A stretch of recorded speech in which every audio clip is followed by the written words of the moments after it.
Proses pencetakan undangan mungkin bisa dibatasi. Bagaimana kedua keluarga besar bisa sama-sama di tempat hajat maksimal sampai 10-15 menit. Ya, bahkan secara profesionalisme menanyakan sudah tersertifikasi belum. Aku nggak ketimbang kan.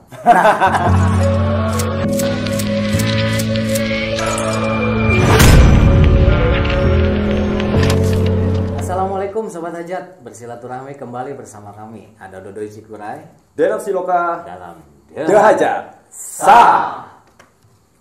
Oke Sobat Hajat, kali ini kita akan datangkan seorang Sobat Hajat juga. Beliau ini seorang MC di wedding. Oke, langsung aja kita panggil Abdi Agung. Alhamdulillah. Mangga calik Kang Agung. Aduh. Damang kan? Alhamdulillah. Lama nggak ketemu ya? Wah, luar biasa. Sudah berapa tahun nih? Iya, saya mohon izin untuk membuka masker dulu ya. Harus dong. Karena memang masih Insya Allah kita sehat kok. Siap. Kuma. Coba Kang Agung, perkenalkan diri Oh, siap. pada Sobat Hajat semua. Siap. Halo Sobat Hajat semuanya. Salam kenal. Assalamualaikum warahmatullahi wabarakatuh. Dengan saya Abdi Agung. Kebetulan memang secara aktivitas saya termasuk pembawa acara pernikahan dan juga sering bertemu dengan teman-teman yang memang sudah terbiasa selaku pelaku usaha yang ada di dunia pernikahan. Dan ini luar biasa sekali, malam ini begitu spesial bagi saya karena saya sudah diundang ini secara langsung oleh teman-teman The Hajat Channel yang memang secara luar biasa ingin sama-sama berbagi cerita, berbagi kisah dan juga berbagi secara edukatif dengan teman-teman yang sudah menyaksikan The Hajat Channel. Otomatis harus di-subscribe dulu ya, Kang Lendap ya. Benar itu. Subrek. Oke, Kang Agung. Siap, Kang Lendap. Kabarnya gimana nih? Alhamdulillah terlihat sehat walafiat. Kang Lendap gimana Kang Lendap? Alhamdulillah sehat. Sudah berapa skin yang sudah dipotret pengantin hari sampai hari ini? Saya sampai lupa. Karena mungkin di era pandemi ini ya. Ya, betul. Banyak yang cancel. Berarti kalau gitu kita salah. Ada nih lagi mana nih? Sama tuh. Oh gitu. Terdampak juga dong. Oh iya, siap. Memang luar biasa ya. Berpartisipasi aja sih. Siap. Kang Agung, Siap. kenapa sih MC? Kenapa MC? Ya. Kalau ditanya kenapa MC ya ini yang namanya kodrat ya. Ya, yang sudah diberikan garis takdir.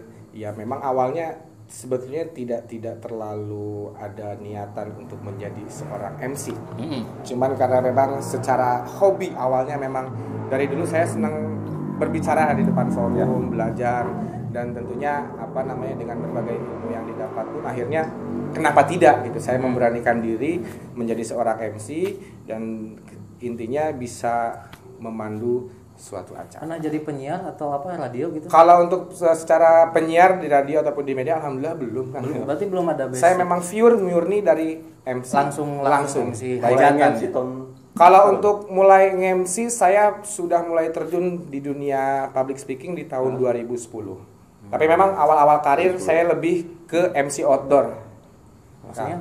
Maksudnya MC outdoor kayak saya misalkan menjadi reporter sepak bola, MC acara-acara outdoor, event-event luar lah seperti itu, konser musik dan lain-lain. Cuman untuk terjun di MC wedding ini mulai 2015 kan sama Kang Denov waktu itu. Event pertama saya guys di Kuningan itu pas basic pada pendidikan emang dari alhamdulillah memang saya dari ilmu komunikasi, kebetulan konsentrasi public relation. Alhamdulillah masih nyambung dengan proses komunikasi dan public speaking.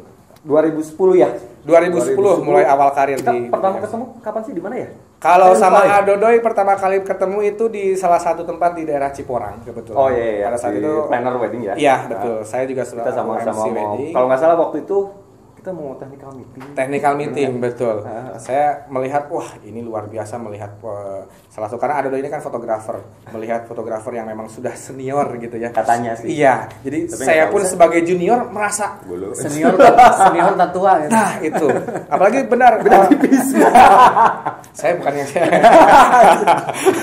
ya seperti itulah. Jadi ada motivasi tersendiri berhadapan dengan orang-orang yang memang secara profesionalisme dan juga pengalaman kerja yang sudah luar biasa jauh dengan saya karena saya orang awam, jadi saya juga banyak belajar dengan teman-teman fotografi yang lain seperti itu.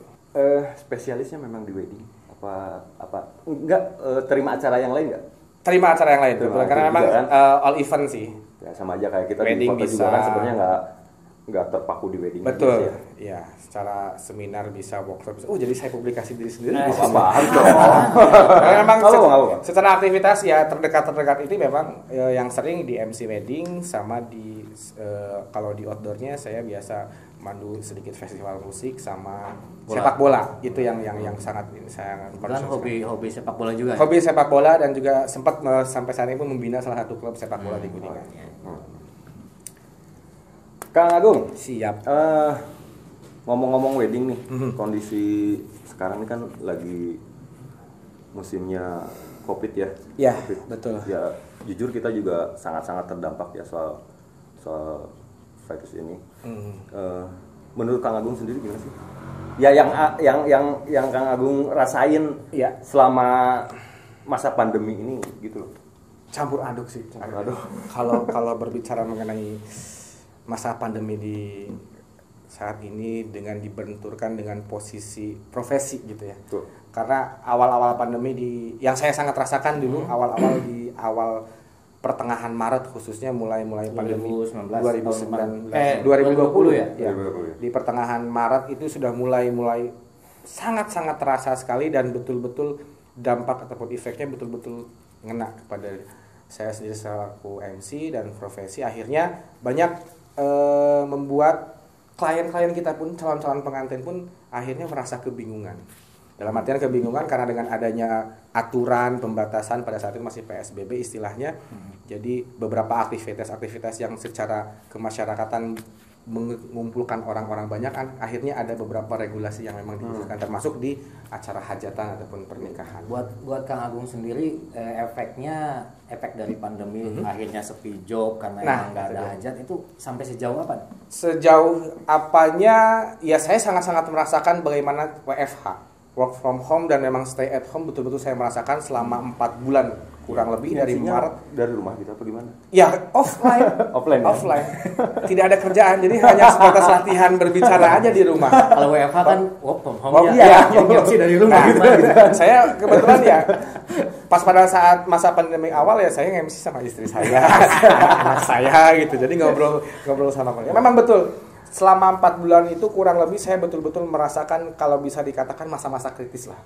Karena memang secara aktivitas memang dibatasi dan bahkan di stop gitu di awal-awal betul-betul di stop, acara pernikahan tidak boleh diselenggarakan. Akhirnya berdampak kepada vendor-vendor secara global ya tidak bisa beraktivitas dan tidak bisa mencari nafkah intinya. Dan akhirnya pada saat 4 bulan ini ya secara aktivitas saya beralih profesi. Jadi apa tuh? Tukang jualan. Jualan apa nih? Hebat, mantap. Ya jualin barang-barang yang ada di rumah. Demi menafkahi Masa sih, Kang? keluarga betul. Serius ini, serius. Sampai seperti itu. Saya merasakan ya intinya perabotan-perabotan di rumah yang sekiranya bisa untuk dijual, ya kenapa tidak? Ya intinya untuk bisa tetap bertahan hidup dan betul-betul menafkahi keluarga di rumah. Separah itu ya. Sampai seperti itu. Akhirnya TV sudah tidak ada, laptop sudah ya entah kemana gitu. Walaupun dengan pada saat itu pun saya harus menerima Kang Dodoy. Karena harga jual pada saat kondisi seperti itu pun ya dengan keterpaksaan dengan seadanya akhirnya dengan tidak sepadan dengan harga jual yang sebetulnya akhirnya ya mau tidak mau karena memang kita pun butuh hidup, kita butuh tetap Makan ada itu penghasilan ya. makan anak Makan. istri. Betul. Akhirnya ya mau tidak mau itu salah satu hal perjuangan hidup yang memang betul-betul sangat dirasakan sampai di segitunya. pandemi ini. Iya, kan? Oh, Dari mana? Wis, apa Kang ini? Ren. Luar biasa. Ada kopi nih. Kang Agung, Miroku. Luar biasa. Makasih. Apa ini? Miroku original. Endorse. Luar biasa. Dari mana ini, Kang? Otaku Risela katanya. Otaku makasih, Risera. Otaku, ya. Thank you Otaku. Luar biasa ini menemani obrolan kita malam hari ini tentunya semakin enak dan Terima kasih Otaku Risela. Terus Kang Agung, Siap. dengan kita udah setahun nih lebih Iya, ya. betul. Setahun lebih pandemi. Kemarin kebetulan Februari tanggal berapa itu ada ulang tahun Corona katanya kan. Ada memean ulang tahun. Kalau saya nggak ikut Corona. merayakan sih merayakan dirayakan. Ya, saya tidak ikut merayakan. Nah kan Siap. kemarin ada lagi pemberlakuan istilahnya sekarang PPKM. PPKM. PSBB kalau dulu ya. Iya. Dulu kalau PSBB PSBB. sama PPKM.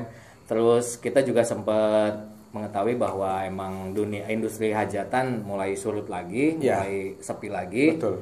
Dan kabarnya nih, katanya diperpanjang lagi sampai tanggal 8 Maret ya. Terbaru 8 Maret. 8 Maret. Mulai betul. dari hari ini kan? Per hari ini. Oh iya, per hari ini. Iya, Karena memang PPKM yang kedua perpanjangan habis kemarin hari ini tanggal 22 dan sekarang ternyata diperpanjang lagi. Iya. Memang betul sih Kang Edoy. Jadi kalau saya selaku orang yang memang sehari-hari bersama teman-teman vendor yang memang di acara pernikahan juga merasa ada kesedihan tersendiri.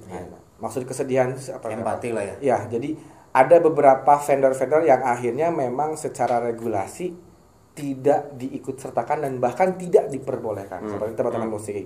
Bahwasanya memang walaupun sebagai tolak ukur di awal kita memberikan edukasi, memberikan penekanan dan keyakinan kepada masyarakat dan juga pemerintah bahwasanya musik hanya sebatas musik pengiring. Iya. Dalam artian Dan sound pun nggak terlalu hingar-bingar gitu ya seperti betul. biasanya ya. Tetapi akhirnya dengan kebijakan dari pemerintah itu pun bahwa sementara ini ya untuk musik sebagai pengiring biasa di acara hajatan ya sempat ditiadakan lah. Itu juga menjadi katakan yang biasanya sehari-hari bareng lah kayak fotografer. Iya. Jadi ada sisi rasa kehilangan gitu. Kehilangan yang biasanya kita manggung bareng, kerja bareng, akhirnya kalau saya merasakan ya ada sisi saya masih tetap bisa mencari nafkah, tapi di sisi lain ada teman-teman yang masih merasa belum bisa diberikan ruang untuk mencari nafkah khususnya di acara nikah. Tadi aja Kang Agung sampai jadi tukang jualan barang-barang di rumah gitu kan. Sekarang Kang Agung udah mulai beraktivitas kembali di MC-nya ya, job lah gitu ya. Iya. Sementara ada teman-teman lain yang Betul. masih belum gitu. Iya, itu. Kebayangkan gitu teh. Betul. Dan saya betul-betul merasakan itu. Sebenarnya yang saya terlalu yang sebenarnya itu hajatan itu boleh nggak sih sebenarnya ya? Kalau menurut surat edaran sih, Siap. saya lihat kan memang boleh. Dengan pembatasan. Dengan catatan tertentu. Sebenarnya yang saya evaluasi beberapa bulan ini di wedding, saya lihat memang dari vendor-vendor itu sendiri sih sebenarnya udah mengikuti protokol ya. Termasuk kita juga sangat ketat lah. Sangat mengetatkan. Yang saya lihat pengkondisian tamu dan itu memang belum berjalan sempurna gitu loh. Serba salah. Gini. Sebenarnya memang dari semua vendor kan pernah dulu kalau nggak salah bulan Agustus kita bareng-bareng bikin simulasi acara pernikahan dan kita juga masing-masing vendor kan bikin protokolnya ya, buat foto seperti apa, buat MC seperti apa, hiburan juga seperti apa. Nah, saya lihat tuh memang dari vendornya sendiri memang sudah berjalan, cuman masalah pengkondisian tamu itu memang itu dia. Rada-rada susah ya. Terutama yang biasanya hajat di rumah. Jadi salah satu tugas Kang Agung itu juga dia. kan MC kan betul. Untuk sounding hal-hal seperti itu. Harus, dan itu sudah menjadi kewajiban sebetulnya. Jadi fungsi seorang MC pun pada saat sekarang memandu acara overall bukan hanya sebatas bagaimana memanage secara susunan acaranya saja, tetapi sekarang bagaimana tugas kita ini adalah mengedukasi tamu undangan yang akan datang ke tempat hajatan itu bisa betul-betul menerapkan protokol kesehatan dan betul-betul bisa menyesuaikan. Betul. Seperti itu. Nanti kira-kira nih di isu surat edaran yang baru, yang terbaru ini, apa sih? Kira-kira bakal efektif atau memang malah tambah banyak pelanggaran atau gimana menurut Kang Agung gimana nih? Baik. Kalau udah sangat istilahnya bosan, jenuh dan segala macam. Cuman memang mau nggak mau kita harus mengikuti. Mengikuti. Ya demi kita juga kan, demi kesehatan kita juga. Betul. Gitu. Demi kebaikan kita bersama juga. Betul. Ya sebetulnya kalau secara pengaruh ya kita kembalikan lagi kepada masyarakat. Bagaimana menyikapi tentang regulasi yang memang sudah dibentuk ataupun sudah dibuat dan dikeluarkan oleh pemerintah. Nah, tinggal bagaimana caranya pendisiplinan dari masyarakat itu sendiri bahwasannya memang memberikan pemahaman bahwasannya memang ini kita sedang berada di era kembali ke kesadarannya masing-masing. Saya kira dari protokol menurut saya ya, saya sih dari pihak-pihak tertentu ya, dalam artian gugus tugasnya sendiri memang harus sosialisasi dong. Sosialisasi. Tidak hanya kita sebagai vendor ya. Ya, jadi betul. kalaupun kita vendor mengikuti protokol, kalau memang tamunya nggak ikut, Itu dia. sama aja kan. Betul. Ya maksudnya protokolnya itu disosialisasikan ke masyarakat gitu loh. Ya. Dan mudah-mudahan juga seperti ini, Kang Eno, Kang Doi, dengan adanya di Hajat Channel ini juga akan menjadi salah satu media untuk memberikan informasi, edukasi kepada masyarakat luas, ya, tentang kita padankan dari surat edaran pemerintah yang sudah dikeluarkan, lalu dengan regulasi-regulasi yang sudah ditentukan khususnya di acara hajatan. Karena memang kalau saya memprediksi ataupun melihat dari hasil surat edaran mengenai PPKM ini, khususnya di rangkaian acara hajatan ini, memang harus ada beberapa penyesuaian yang memang harus masyarakat ikuti dan masyarakat mulai menyesuaikan itu. Dalam artian ya memang lamun ibarat kuningan namanya gitu ya. Kedah ngiringan naon anu tos ditentukan lah gitu. Kita harus bisa mengikuti, dan calon-calon sohibul hajat pun harus bisa sama-sama mengkomunikasikan.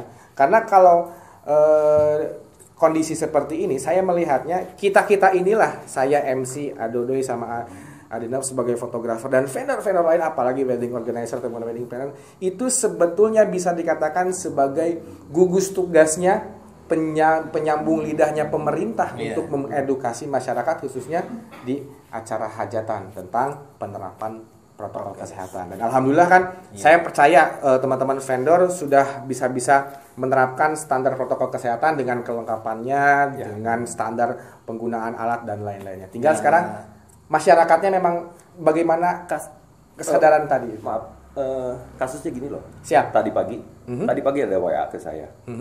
Dia itu klien saya baru melangsungkan akad nikah aja bulan kemarin. Nah, dia mau resepsi.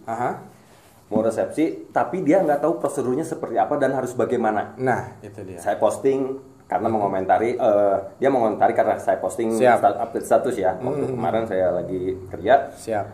Itu serius, jadi maksudnya dia nanya, itu serius, nggak, maksudnya sudah diperbolehkan kah gitu teh. Siap.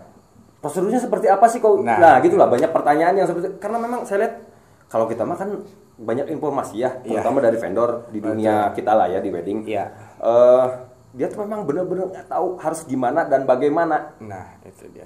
Takutnya ya itu dibubarin apa ujung-ujung jadi ketika kekeh maksa gitu kan, karena memang tidak tahu secara aturan yang berlaku. Yang gosip yang beredar kan memang tidak boleh gitu. Padahal kan kita udah lihat di surat edaran boleh sih, cuman memang protokolnya kan harus ditentukan. Betul.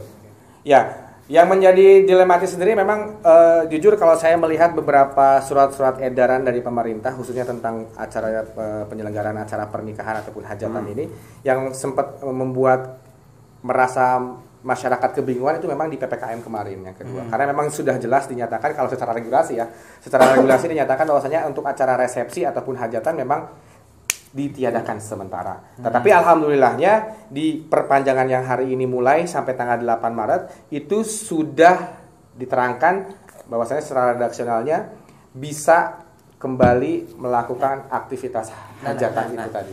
Menarik nih. Kemarin kata Kang Agung yang sebelum PPKM yang ini yang sampai kemarin terakhir 22 hari ini. Itu kan ada dikatakan tidak diperbolehkan. Betul. Cuman kok masih banyak yang hajat, itu yang jadi pertanyaan gitu loh. Ya, itu dia makanya menjadi kebingungan besar dari masyarakat karena memang dari segi regulasi ditentukannya memang tidak boleh melakukan hajatan, tetapi kan karena mungkin yang hajat pun karena sudah menentukan tanggal, udah jauh-jauh hari dan sudah betul mengundang tamu undangan, dan memang ya lamun disebatkan mah ucing-ucingan jadi akhirnya ya benar ya. Betul. Bahkan ada yang sampai dibubarkan. Bahkan sampai akhirnya efek terburuknya sampai dibubarkan. Walaupun mungkin secara perizinan pastilah sohibul hajat pun sudah mempertimbangkan itu dan bahkan sudah mempersiapkan entah itu izin ke keamanan, entah itu izin ke pihak satgas ataupun gugus tugas seperti itu. Namun harapannya ya tadi dengan adanya regulasi terbaru ini, surat edaran terbaru ini yang khusus memang di sana membahas tentang penyelenggaraan acara hajatan, ya harapannya dengan adanya kembali ruang kita selaku pelaku usaha di pernikahan dengan diberikannya kembali ruang mencari nafkah, mudah-mudahan masyarakat pun bisa menerima penyesuaian-penyesuaian tadi, Kang Eno. Maksud penyesuaian-penyesuaian itu memang ya wayahna gitu, karena memang ini kita sedang dalam masa pembatasan, ada beberapa aturan-aturan penyesuaian-penyesuaian dan sampai pembatasan yang harus betul-betul dilakukan oleh masyarakat ataupun barangkali bisa diinfokan buat sobat hajat yang mungkin calon-calon pengantin atau calon bapak ibu hajat. Secara global aja. Pembatasan tersebut tuh bisa diinformasikan seperti apa gitu. Misalnya lah gitu. Saya mohon izin, ini hanya sebatas saran pendapat saya selaku yang memang terbiasa berkecimpung di dunia pernikahan dengan melihat ataupun mensinkronkan kondisi hajatan di masa pandemi ini ya, Kang Enep ya. Nah, jadi kalau menurut saya sendiri beberapa langkah-langkah yang sekarang harus diantisipasi dan harus dipersiapkan oleh pihak keluarga dan juga calon pengantin itu, yang pertama mungkin secara meminimalisir itu tidak terjadinya kerumunan dan betul-betul masyarakat bisa menerapkan protokol kesehatan. Ya salah satunya mungkin diawali dari undangan. Proses pencetakan undangan mungkin bisa dibatasi. Betul. Dari undangan sekarang konsepnya secara desain mungkin bisa dilangsung, misalkan saya mau hajatan nih, ngundang Adodoy sama Adenov. Adodoy sudah ditulis di undangan itu, Adodoy datang jam 11. Katakan. Nanti waktunya timing waktu untuk datang ke lokasi hajatnya. Nanti misalkan Adenov di jam 1. Jadi itu bisa meminimalisir terjadinya kerumunan pada saat mereka datang ke tempat hajat itu sendiri. Karena jujur saya melihat sejauh ini pun biasanya yang sangat crowded dan yang sangat-sangat berkerumunnya tamu undangan datang itu ya tadi salah satunya di jam-jam makan siang, di jam 12 ke sana. Kita bahas undangan dulu ya. Artinya berarti ada beberapa versi undangan. Yang membedakannya itu waktu jam kedatangannya. Jam kedatangan mereka datang ke lokasi hajat. Otomatis bisa dituliskan ya. Dimohon datang jam sekian. Nah, jadi ada desain baru lah di bawah. Tapi berarti nambah biaya dong. Sebetulnya enggak sih, hanya sebatas kan kalau biaya cetak pasti sudah sesuai dengan masing-masing percetakan. Bisa kita ngeprint ditempel gitu. Atau pas pada saat atau kalau di surat makan ND. Wayahna Adenov dongkap tabu 11. Pami misalkan langkung tidinya entos wios engke bae digampil. Maksudnya kan seperti itu. Nah, enggak dikirain tuh entos wios titipkeun bae. Pandanganna titipkeun iya, bisa karena memang di beberapa daerah mungkin saya sempat sharing juga sudah ada beberapa yang sudah menggunakan by transfer.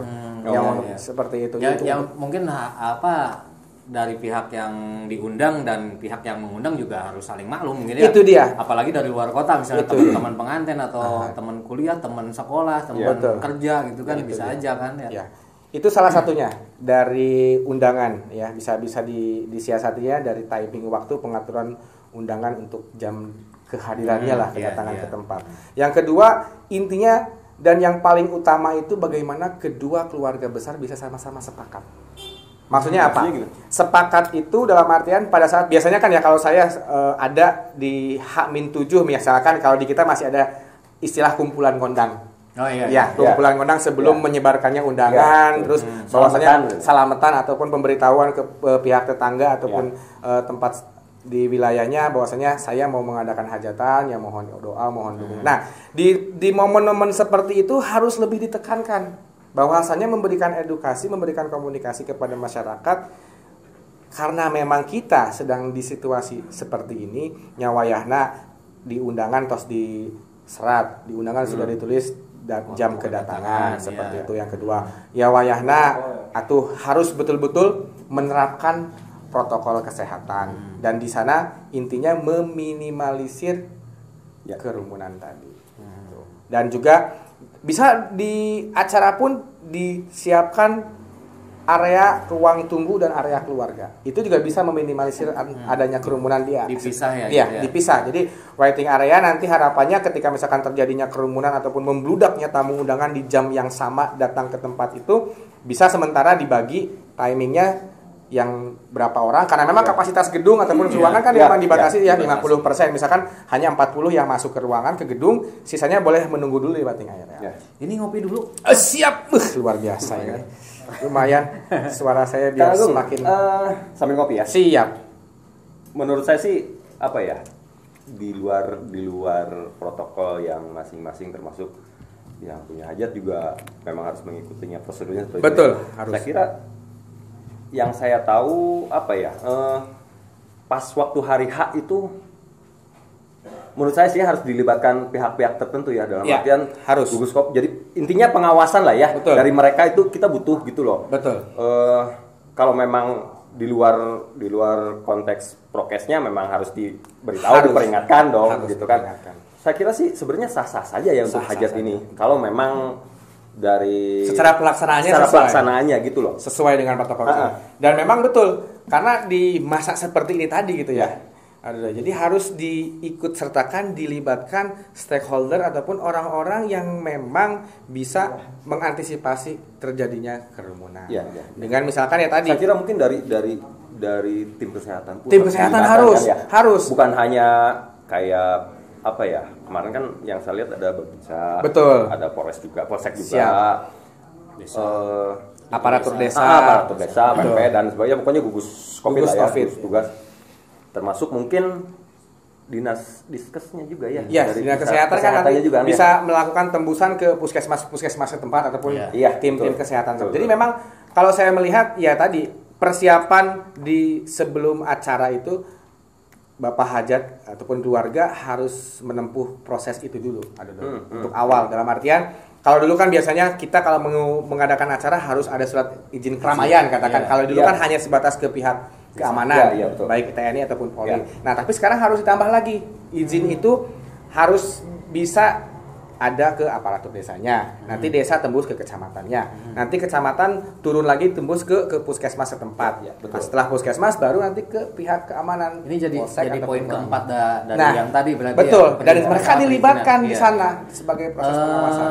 Kalau ini apa ada info nggak siapa yang harus ngurus izin itu? Apakah memang Tuan Hajat yang harus ke desa, ke kecamatan dan sebagainya itu Ya. sendiri, atau memang ada petugas khusus atau gimana gitu? Kalau biasanya sih seharusnya ya Sohibul Hajat Sohibul itu Hajat sendiri ya yang sendiri, menempuh ya. jalur-jalur itu, atau bisa calon pengantinnya langsung yang mendatangi ke tempat-tempat ataupun ke aparatur desa. Memang ribet ya. Lumayan ribet. Lumayan ribet Harus sih Hajat ya memang sekarang. ya harus seperti Ya, itu. emang gimana lagi, Betul. gitu Iya.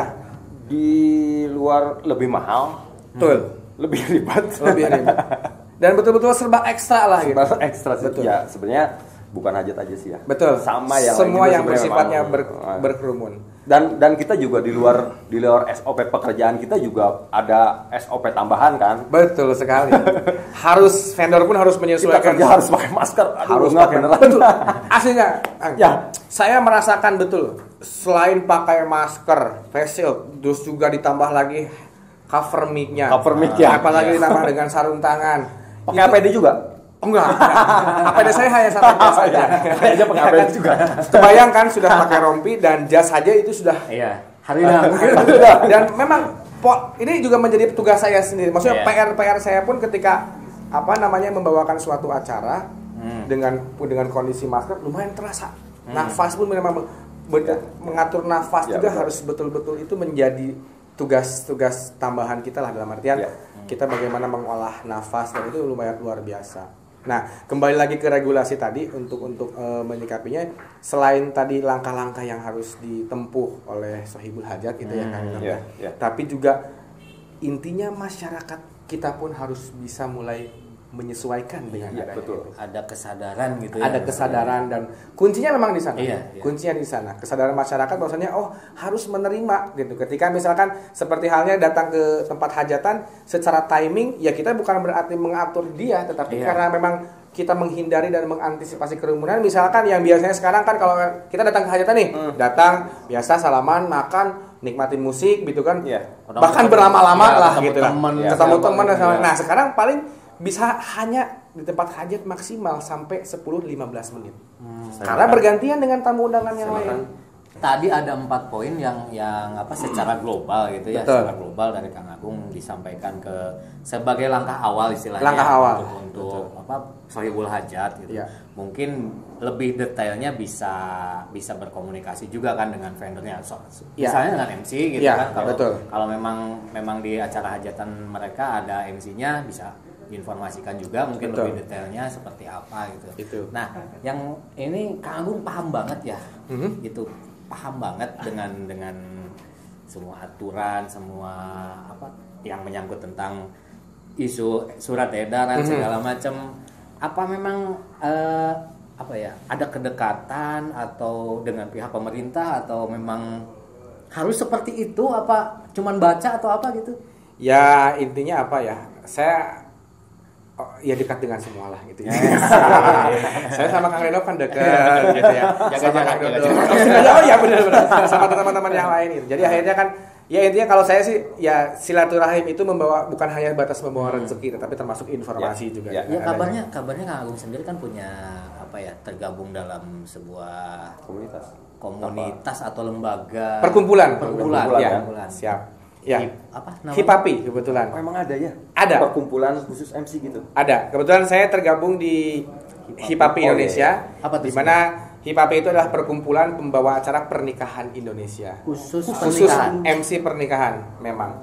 Ada lembaga lain kan MC banyak. Banyak sebetulnya. Banyak ada perkumpulan, ada komunitas. Memang banyak ya. Memang banyak. Tapi kebetulan ya secara hati lebih interestingnya lebih minatnya gabung bersama teman HIPAPI, karena memang saya melihat orang-orang yang tergabung di HIPAPI pun termasuk orang-orang yang secara profesi MC di dunia pernikahan memang secara kapabilitas dan kemampuan ya sudah luar biasa lah. Mereka guru-guru saya, mereka orang-orang hebat saya yang saya pun secara penguasaan materi saya banyak belajar dari YouTube channel mereka. Itu ada tentang bagaimana narasi MC seperti apa ketika membawa acara siraman misalkan seperti apa, ketika lamaran. Ada, dan saya sebagai referensi awal karena kan sekarang dunia media sosial ya. Saya lihat di YouTube, melihat akun beberapa channel-channel teman-teman yang memang ngomong-ngomong sosmed ya. Beberapa minggu kemarin saya lihat postingan Kang Agung di sosmed.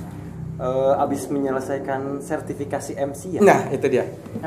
Emang maksudnya sepenting apa sih di wedding? Sertifikasi itu gitu loh. Ya.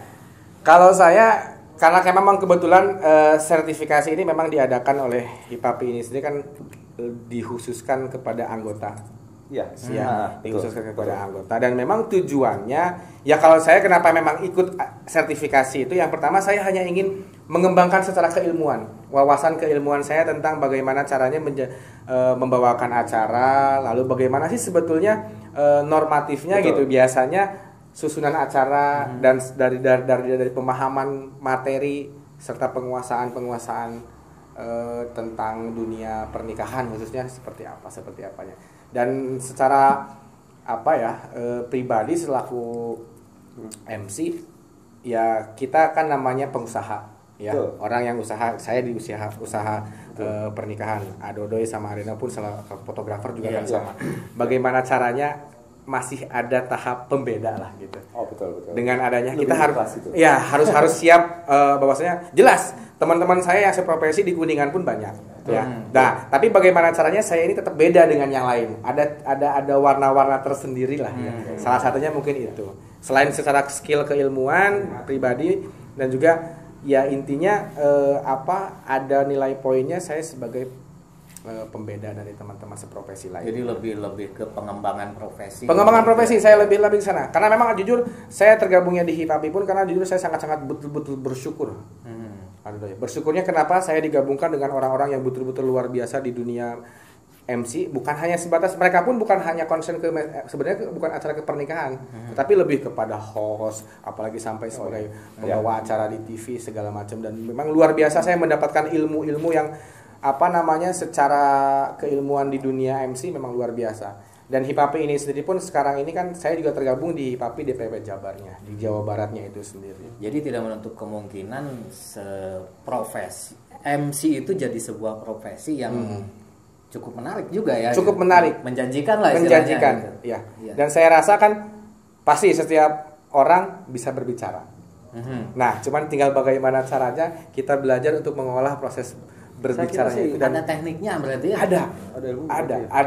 Ada tekniknya. Di sertifikasi itu sendiri memang mungkin ada semacam ujian dan sebagainya. Ada tingkatan-tingkatan grade-nya lah. Ada.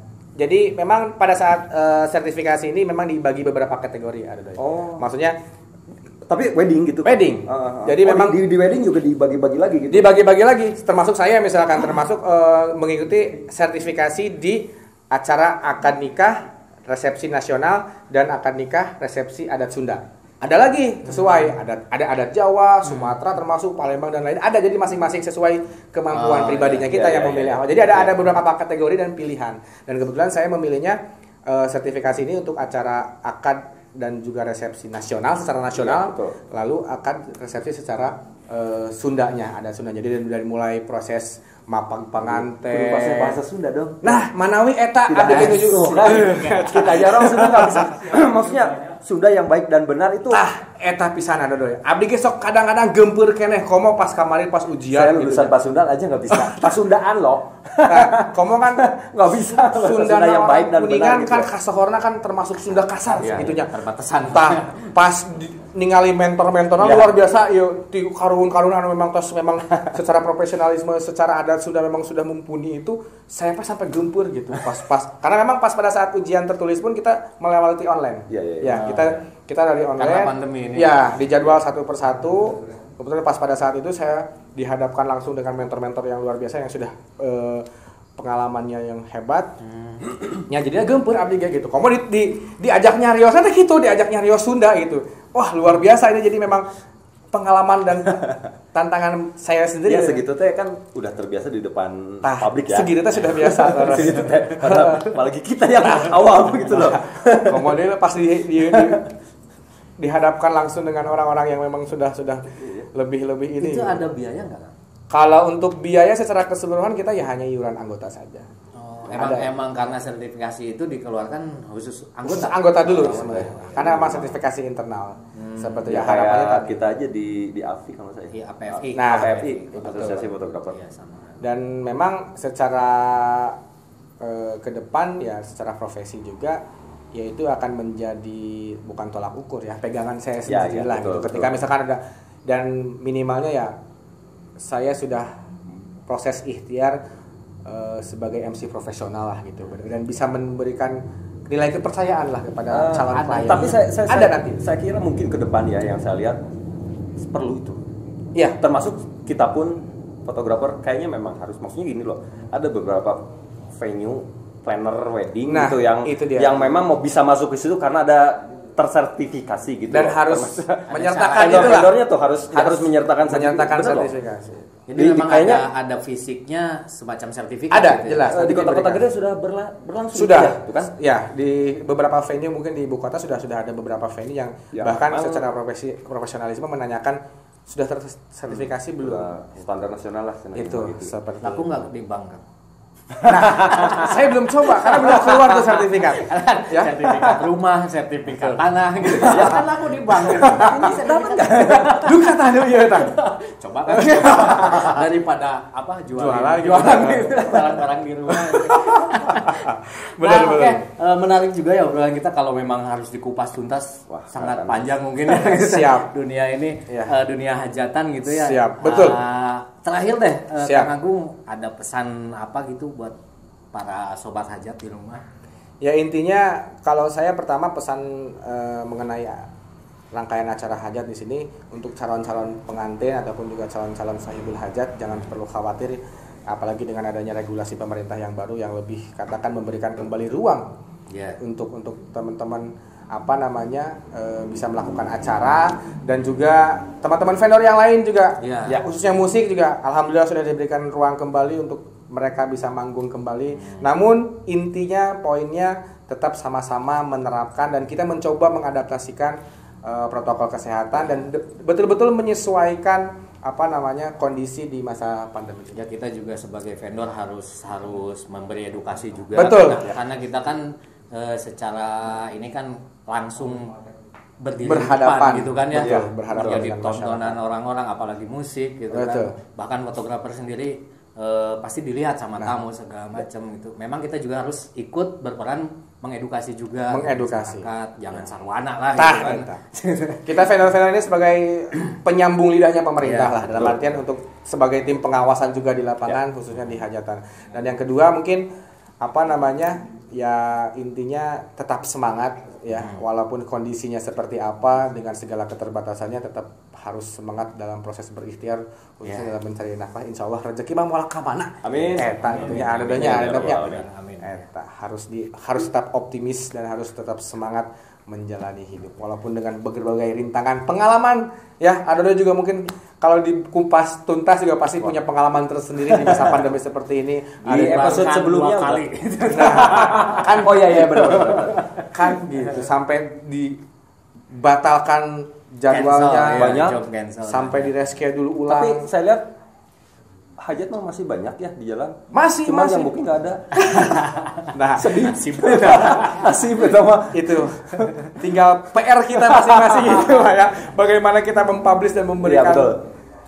Oke, kepercayaan. sobat hajat semua, alhamdulillah mungkin itu seputar cerita-cerita Kang Agung sebagai MC untuk berbagi dengan sobat hajat semua. Mudah-mudahan ada beberapa hikmah, ada beberapa pelajaran yang bisa dipetik, ada beberapa pesan Amin. juga. Amin. Dan tetap kita menjaga apa yang tadi Kang Agung sampaikan bahwa hajat boleh, secara regulasi udah boleh ya. Siap. Tapi tetap kita harus menjaga protokol kesehatan. Oke, sobat hajat, mungkin itu yang bisa kami bagi, kami share di dalam obrolan kita kali ini. Dan terima kasih untuk Otaku Risera atas Luar kopinya. biasa. Sukses Otaku nih. Ya. Dan kami sangat menunggu komentar-komentar cerdas dari para sobat hajat semua untuk membangun lebih asik lagi channel ini, Siap. lebih asik lagi obrolan ini. Jangan lupa tetap di The Hajat. Sah.